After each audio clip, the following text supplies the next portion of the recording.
listening to Pet Candy.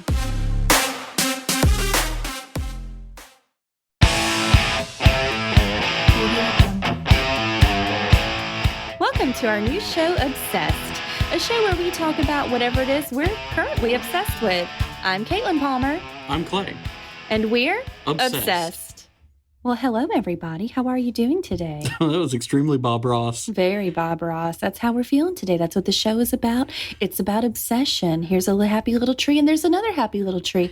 Perhaps Bob Ross was obsessed with trees. Who knows? It's a little weird to hear you say the word obsessed, like in a ASMR sort of way. Obsessed. I'm getting some real serial killer vibes. Because I'm obsessed with you.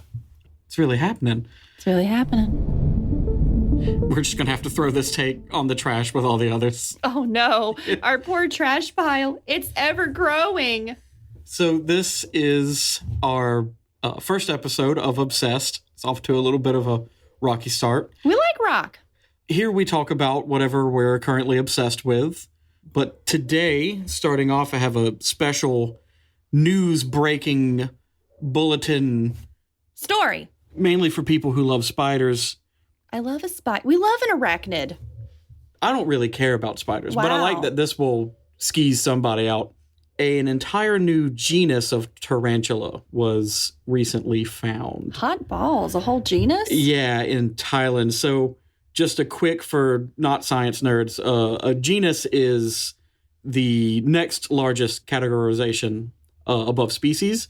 So for instance, like canis would be for dog. Anus. Close.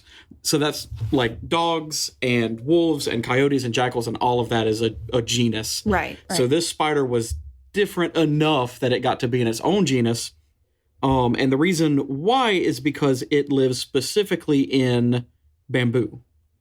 It doesn't interact with any other plant. Yeah, I don't know of any spiders, or tarantula or otherwise, that have anything to do with bamboo. That's kind of weird. They basically crawl into holes made in the bamboo by other animals and build their nests there. And they've so far only been found in this one part of Thailand and are now Thailand's rarest tarantulas. So the name of the spider, and there's no way I'm going to say any of these names correctly, is the Toxinus bambus. Makes sense. Yeah. It's named in honor of the Thai king Toxin the Great. Oh, that's awful. And bamboo, of course. And the person who found him, the YouTuber, is Jocho Sipawat. That's awesome. Yeah, I looked him up. He looks like he has a lot of fun doing what he does. He really does. Like, we're subscribing. That guy's really cool. That's incredible. And somebody probably just stumbled upon that. Yeah, some dude just found this whole ass Can you spider. imagine? Like, I wouldn't even know that wasn't already. I've probably discovered so many new things and then just been like, somebody else has already claimed it. Bye.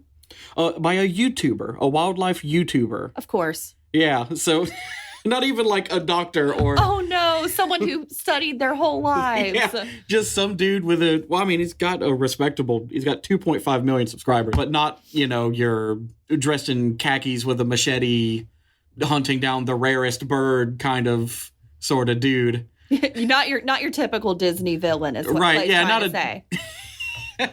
Well, I'm fine with all clays, including that clay. Oh, yeah, he was a Clay as well. As a Clayton, I guess that's close enough. My brother calls you Clayton. Yeah, he does that because he hates me. He doesn't hate you. Nobody hates you. Everybody loves you, especially me. You could even say I'm obsessed. Wow, great.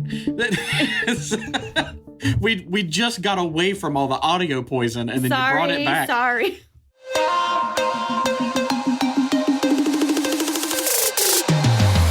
We'll be right back with more Pet Candy. Hey, hon, what you doing with your phone? Do flowers have best friends? I don't know. Hey, look. Whoa. Some answers can only be found in nature. Discover the unsearchable. Visit discovertheforest.org to find a trail near you. Brought to you by the United States Forest Service and the Ad Council. I'm obsessed. I'm obsessed with Clay. That's why we have this show. So for anyone who doesn't know, Clay and I have been married for 13 years now. Right. We were each other's high school sweethearts. He's been interviewed on my other show, The Desk Bench Confessions, which is fantastic. You should definitely check that one out. But this is our endeavor together, our together endeavor, if you will, where we talk about just all kinds of cool shit. Certainly everybody goes through those periods where they become just absolutely obsessed with one thing. Maybe they just found or just got into, whether it be a hobby or music or what have you. We decided to do a whole show about that. Because the possibilities are endless. So you're actually obsessed with something and you would not tell me what it was. I would not. So I got to pick this week's subject. So we're going to take turns back and forth picking subjects. So Clay's will probably be things like farts and poop. Oh, okay. Yeah. All right. Yeah, yes, it's true. No, it's probably not. I'm more likely the one to make a poop joke, honestly. Let's be for real. But I picked this week something that I think a lot of people are obsessed with. And you even keep the paper turned over like a high school teacher. It's a secret. It's a secret. I'm obsessed, and it's a secret. But I'm not alone. This is a very incredibly popular thing. Tons and tons and tons of people. There's one in this room right now. I'm decked out in this thing. Any guesses? Scrubs? Cats. Oh, okay. I'm wearing a cat scrub jacket. Now, hold on. You picked our first topic to be cats. I did. You're just going to make me look awesome next week. Shut up. My topic is going to whip ass, and you picked cats. Look, this is the first episode. It's the inaugural episode, and we want it to be something kind of easy, kind of fun. Do we? We can banter about it. Yes. Cats are incredibly interesting. Okay. Well, tell us all about cats, because I'm sure the listeners have never heard about cats. Cats are, for anybody who doesn't know, literally the best. Little demons that you keep in your house that shit in a box. They do. They shit in a box. They're weird, reclusive roommates. They're pretty much good for nothing, but they're precious and they have toe beans. So anyway, an allurophile is the definition of a person obsessed with cats, a cat fancier, a lover of cats. Hi, my name is Caitlin Palmer, and I am an allurophile. Thank you, Wikipedia. Shut up, Clay. That was not Wikipedia. And I have cited my sources, and I have used This is not a book report. I have used all reputable sources. Anyway, so according to the AVMA, there's over 31 million pet cats in the United States, and that's just the ones that are claimed. Like, think about how many ferals and strays and... There's an ass ton of feral cats. There is a metric There are more ass feral ton. cats than there are cats in homes. Oh, for real, for sure. And then think about this is how many people have claimed their cats. You know, most people have more cats than they say they do. That's also fair, yeah. Right? We're one of those people. Sure. No, we're not. Shh. So, though technically dogs are the more popular pet, people who love their cats love their cats. Allegedly, cat people are smarter than dog people and tend to be more open-minded, introverted, and sensitive. And that's according to science.org. Yeah. It's true. So I feel like for us to really, truly appreciate the wonder that is cats, we need to go over a brief history of the cat. Clay, where did cats originate? Well, from hell, we've covered this. They are furry You're right. demons. Yes, that correct. shit in Correct. boxes. I'm guessing the fifth layer, but I'm actually not entirely sure. It's the fifth layer. It's the fifth layer of Okay. hell. It is. It sure is. So cats will tell you that they were worshipped in ancient Egypt. But according to the History Channel, cats were not necessarily worshipped as gods themselves, but as the vessels that the gods chose to inhabit and whose likeness the gods chose to adopt. And that's a quote by Monique Sidmore, a professor of anthropology at Deakin University. I guess if you were to pick a form, why not one that could lick its own crotch? Don't even lie. If you could reach, you would. And, you know, such ones like Bastet and Sekhmet, they're, you know, the head of a lioness, the head of a cat. Right. They're beautiful. They have all these features that we all envy, and they're perfect. So much like today, cats have always provided companionship and pest control. A lot of what we know about the ancient Egyptians' love for cats comes from their art, which is most cultures. In fact, one painting in the British Museum features a cat with a bird in its mouth and two other birds in its claws. One of the cat's eyes is embellished in gold leaf gilding and is the only known example of this in Theban tomb chapels. Obviously, art depicts things we like, and these folks had great taste. So, to put that into perspective, somebody's cat was depicted with gold Yeah, in no, its that's eyes. fair. I want to know, were there any hieroglyphics of cats knocking shit off of tables? You would think so. There's no way they just started that. Like, that's what makes a cat, Absolutely. is destroying your property. Right. Yeah, for sure. So I wanted to look into, which I know we're all obsessed with cats, but like, why? Why are people so obsessed with cats? The internet's obsessed with cats. I'm obsessed with cats. You're obsessed with cats. I'm Oprah. We're all obsessed with cats. So cats were never really domesticated quite like dogs, where they kind of chose to be our companions, to work with us and everything. One theory is because they have infant-like features that we're attracted to. So like large eyes, big heads. They have a cry that resembles a baby cry. Cats are pretty quiet by themselves. They don't really meow at each other. As many awful noises as a human child can make, I have never heard one make the same noise as a cat honestly, that's been stepped I disagreed with that statement as well. But I was like, I could see the little meh. I guess, but like, imagine a human child making the noise that a cat makes when you step on its tail. Oh, that's awful. Yeah, that's nightmare fuel. That's pretty bad. I'm so sorry, guys. Nobody's coming back for episode 2. Motherfuck. So cats are manipulative little shits because they're like, hey, look, I'm a baby. Take care of me, meow. And then we do. But Because we're stupid. because we're stupid, and cats know this. So cat videos are viral. They're the most popular things on the internet. The reason for that is that cat videos grab our attention fast because cats derp quickly. Yeah. So things like jumping and falling, being scared of a cucumber, riding on a Roomba, etc. It's quick. It catches your attention. It's meme worthy. I guess that's fair. Yeah, there's a lot of cat memes. There are. And they're always doing something stupid. Yeah, they are. And it's quick. Like they're always very fast clips.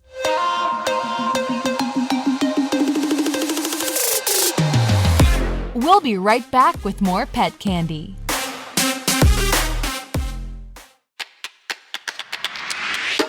Hi, this is Shay, and I want to tell you about my new show on Pet Candy, Cooking with Shay. I make vegan eating easy and fun. Check it out on Pet Candy TV.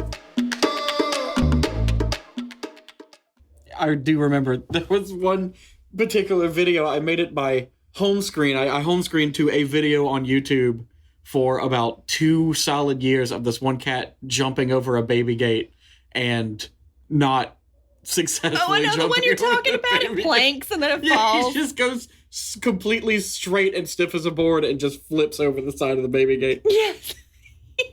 I know that one. So, as humans, we typically, we innately want to be liked. And being liked by cats equals dopamine. But, there is the old thing of toxoplasmosis, which makes this an excellent segue. Do-do-do-do-do-do. That's the segue song. We get a song? Yeah, just now. Do-do-do-do-do-do. Toxoplasma gondii is the parasite that causes toxoplasmosis. Toxoplasma gondii sexually reproduces exclusively in cats. So, fun fact, samples were found in Egyptian mummies, bringing it back. Yeah, right? So like ancient shit bacteria? Ancient shit bacteria. Amazing. Preserved 9,000 years later. That's dope. In 9,000 years, I want people to be like, Caitlin Palmer was a shit bacteria. Anyone who doesn't know, and you probably already know because cats, it can be shed in the cat's feces, which is the oocytes. Those are the little nasty little critter things that come off of the toxoplasma. If a mouse ingests it, it invades their white blood cells, makes the rodent, which is already attracted to feline urine, oddly enough, lowers their inhibition, so they're more likely to be caught and eaten. And then the cat eats the infected critter. It finishes that cycle. So it makes the rats not afraid of the cats. Isn't that weird? So I was like, what is this? Why does this? Biological warfare. Exactly. And the cats are at the top. See, this is what I'm talking about. That's some straight up like demonic possession type stuff. Well, fifth layer of hell, Clay. Yeah. You said it. But you can get it from other things. It's not just cat shit. You can pick it up from undercooked food, uncured meat, unpasteurized dairy, etc. I almost certainly have toxoplasmosis because your girl loves some sushi. If nothing else, I think we got enough cats that we've been infected by their They're horrible demonic energies. Okay, not even gonna lie. When I was doing my research, our sweet little cat Flower, our little girl, was laying on me purring, and I'm like, "You manipulative little bitch." And then she sneezed in your face. And then she sneezed in my face, and it was precious, and I loved her, and I gave her a treat. So anyway, toxoplasmosis affects our brains. Yeah, no, that's making sense more and more as this kind of goes. Shut up, Clay. According to Scientific American, the bug contains an enzyme that creates dopamine. Dopamine can correlate to risky or impulsive behavior, giving it the nickname of fatal feline attraction, which makes people, mice, other rodents, other vermin, we're not afraid of cats. So, like, even though, like, that's a predator, we're like, oh. Right, but it's a predator that's like 1/10 my size. Well, yeah, for us it makes less sense, but that's kind of scary when you think about, like, a little mushka. I guess that's fair. Right? There are studies that say toxoplasmosis may be linked to schizophrenia and bipolar disorder, but about a third of humans are infested and never know it, and it can resolve on its own. So, like, the crazy cat lady really has a scientific basis. So, allegedly. Allegedly. So I was like, well, what are the symptoms of toxoplasmosis? Some people don't have symptoms, but other people, they can have like flu-like symptoms unless you're pregnant. And then according to the pregnancy-birth-baby.org, the risk of a miscarriage increases. That's why they tell pregnant people don't do the litter box. Right. So it's rare to pass to a baby according to that website, but if it does, it can cause serious trouble. So, I mean, better safe than sorry. We don't have children, but, you know, some people like babies. We like cats. We love cats. We're obsessed with cats. You're obsessed with cats. I'm obsessed with cats. That's why I chose this episode. So, you know, it kind of brings to the question of, you know, the crazy cat lady, the stereotype of the middle-aged lady, and she's nutso, and she's got 25,000 cats in her house, and she's got cat shit up to her ankles, and it's disgusting. Yeah. Well, the psychology of the crazy cat lady, you know, quote unquote syndrome, animal hoarding, it's actually very, very sad. I kind of got on this little side tangent about animal hoarding, and it's really very sad. So if you are someone you know is, you know, possibly hoarding animals, and by hoarding animals, I mean you're not able to care for the animals you have. Right. Yeah. There are some people that have entire farms full of animals, but they can obviously care for them. But they're cared for, sure. Some people, one cat's too many. Yeah. Yeah, So- some people, huh? But it's not so much the number of cats itself, but the quality of their care. So if you've got 15 cats, but they're all up to date on their shots and they're getting flea medicine and stuff, I mean, hey, there's a lady named Linnea, and she owns the cat house on the Kings in California, which houses over 1,000 cats. There's cats everywhere. I watched a few videos on it. Even Bondi Vet went out there. Shout out to my girls, Dr. Shins. But many of those cats are up for adoption. It's technically a cat sanctuary. She actually had this huge, over 4,000 square foot home moved out of the house so the cats can have the house, and she moved into a trailer house on the property. That might be obsessed. But it's actually really, really nice. It's a quote-unquote no-cage, no-kill sanctuary. And over the years, the shelter's housed over 21,000 cats. But it's really, like, it sounds kind of terrible and sad, but when you watch the interviews with her, she seems really cool. Like, she takes good care of them.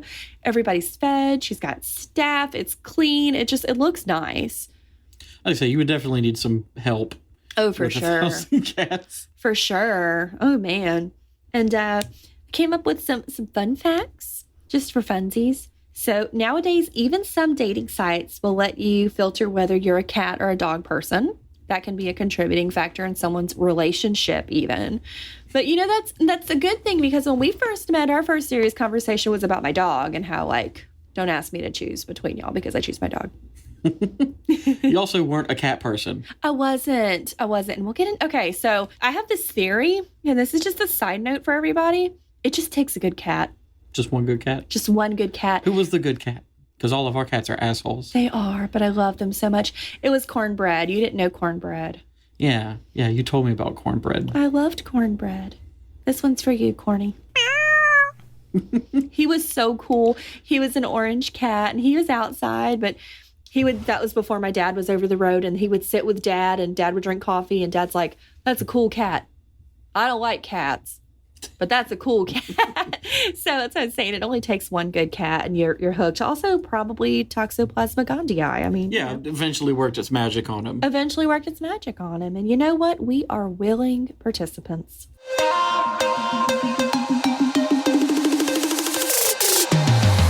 We'll be right back with more pet candy.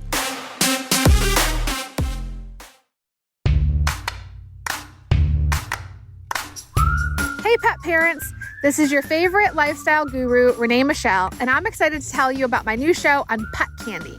Join me and make some cute pet stuff. Talk about life and love and everything in between. Check out the Renee Machel Show on mypetcandy.com and let's have some fun.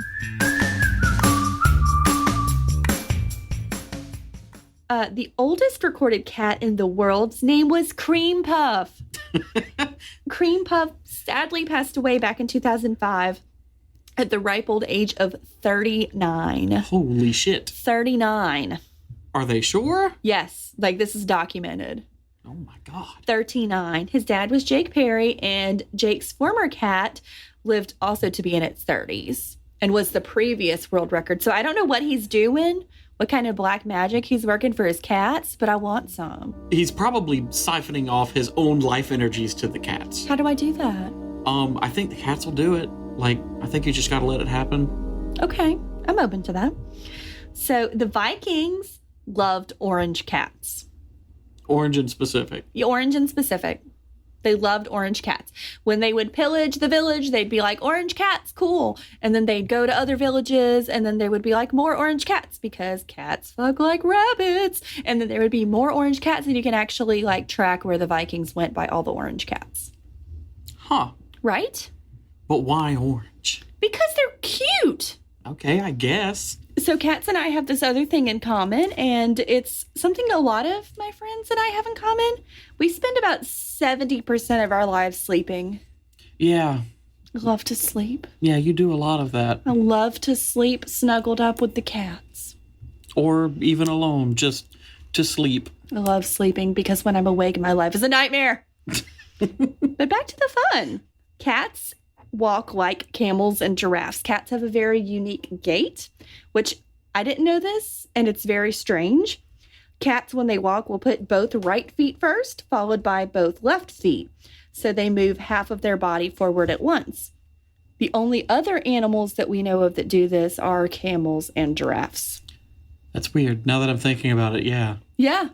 Now you're gonna watch your cats walk now. That's so strange. Because dogs do like the opposite. Yeah, dogs just kind of herple-derp around. Yeah, they just locomate. They just locomate. And like our dog Jelly is a bulldozer. She just goes. It doesn't matter if there's something in front of her. She's going. This is my favorite cat fact. Isaac Newton invented the cat door. Huh. Right? So when he was studying at Cambridge, the cats kept wanting to come in his room. So he kept having to get up and let the cats in and then get back up and let the cats back out. Right, because they immediately want out as soon and as then they're immediately they want out. So he actually had a carpenter come in and put holes in the doors so the cats could come in and out. And they say that at that room, you can still today go and the holes are still there. I've literally never heard anyone even kind of talk about that before. Me either. So now I have a soft spot for Sir Isaac Newton because before he was just the little fella that the apple fell on. Yeah, he didn't do anything really. Yeah, I he mean, just scientific the first guy crap. to have an apple land on. Yeah, something about, I don't know, gravity or some shit. I don't know. But cats, he invented the cat door. And how many little kitty lives has he changed? A fun related search I found was, does cat poop make you crazy? And the short answer is Yeah. yeah. Yeah, it sounds like it. Sounds like it does. I would say so. So instead of batshit crazy, people are cat shit crazy. It's cat shit crazy, yes. We need shirts that say cat shit crazy. TM. TM. So, in conclusion, while we are obsessed with cats, cats are not obsessed with us. And they never will be. No, a lot of times I think they don't really give a shit that I exist. They don't. They don't. Unless You have canned food? Well, yeah, if you open canned food, of course. But if you have like a laptop or a book or something that you are trying to do, then yes, you are now the target priority of the cat. Right. That is so true. Oh my gosh. I can't tell you how many times I've been studying or reading or something in here. They're like, here I come for pets. Hated you 3 minutes ago. But now you have a keyboard in front of you. Now you have a keyboard in front of you. And I'd love to step on that. I'd love to step on that. Like, step on me, though. Clay loves cats, too. Don't let him lie to you, though. Like, he really does. Clay loves cats. I do, but I'm not under the illusions that they're anything except... Malevolent little gargoyles? Yeah, malevolent little gargoyles is probably the best terminology for cats. It's true. Malevolent little gargoyles from the 5th layers of hell that we would literally die for. We don't have a choice anymore. We don't. They've seized control. They've seized control. So anyway, tell your cats we love them.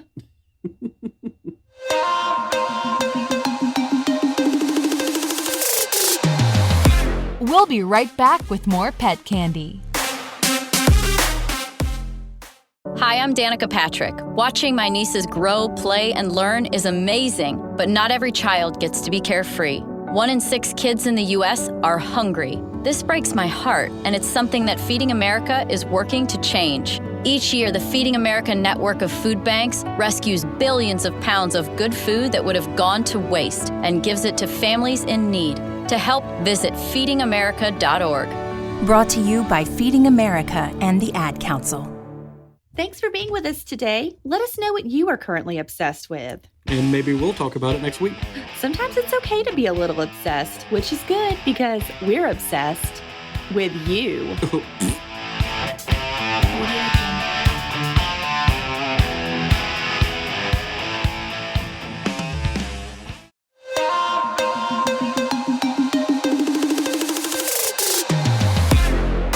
It's Pet Candy. Pet Candy. It's Pet Candy Radio.